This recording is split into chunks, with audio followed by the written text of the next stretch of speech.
YS Jaganmohan Reddy విజయవాడలో వరద బాధితులను పరామర్శించేందుకు నడుములోతు బురద నీటిలో దిగి ఫోటోలకు పూజలిచ్చిన సంగతి తెలిసిందే. ఈ సందర్భంగా బాధితుల వద్దకు వెళ్లి వారిని పరామర్శించాల్సింది పోయి అధికార పక్షాన్ని ఎక్కడ ఇరికిద్దామా అనే ఉద్దేశంతోనే వ్యవహరించారు.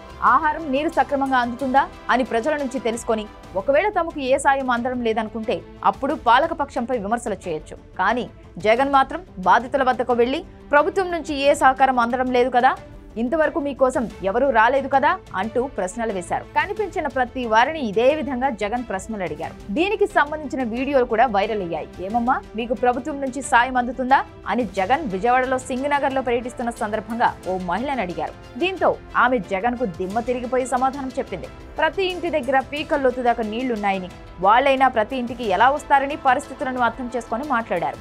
కొంతమందికి సరుకులు పంచారని, నీళ్లలో మునుగుతూనే తమ వద్దకు వచ్చి తమను పడవలో ఎక్కించుకొని సురక్షిత ప్రాంతానికి తీసుకొచ్చారని అన్నారు. దీంతో జగన్ షాక్ అయ్యారు. విజయవాడ నగరంలోని సింగనగర్ లో జగన్ పర్యటించిన సందర్భంగా ఆయనకు ఇలాంటి అనుభవాలే అన్ని ఎదురయ్యాయి.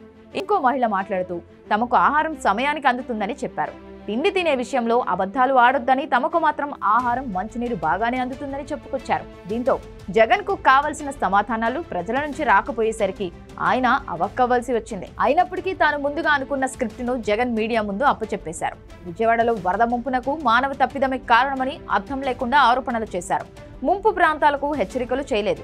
అందుకే 1,00,000 మంది ప్రజలు ముంపునకు గురయ్యారు. ఇప్పటి వరకు బాధితులకు కనీస అవసరాలు కల్పించలేదు, పునరావాస కేంద్రాలు ఏర్పాటు చేయలేదు అంటూ విమర్శలు చేశారు. నిజానికి అవన్నీ ప్రభుత్వం సమర్థంగా చేసినవే. పైగా బుడమేరు గేట్లు ఎత్తారని జగన్ చెబుతుండగా దాన్ని నెటిజన్లు విపరీతంగా ట్రోల్స్ చేస్తున్నారు. అసలు బుడమేరు వాగుకు గేట్లు ఎప్పుడు పెట్టారు అంటూ కామెంట్లు చేస్తున్నారు. మొత్తానికి జగన్ తన బురద పర్యటన సందర్భంగా ప్రభుత్వానికి వ్యతిరేకంగా ప్రజల నుంచి స్పందన వస్తుందని అనుకున్నారు. కానీ చెంప మీద కొట్టినట్లుగా జనం నిజాయితీగా ఉండేసరికి జగన్ నిరుత్సాహపడినట్లుగా చెబుతున్నారు.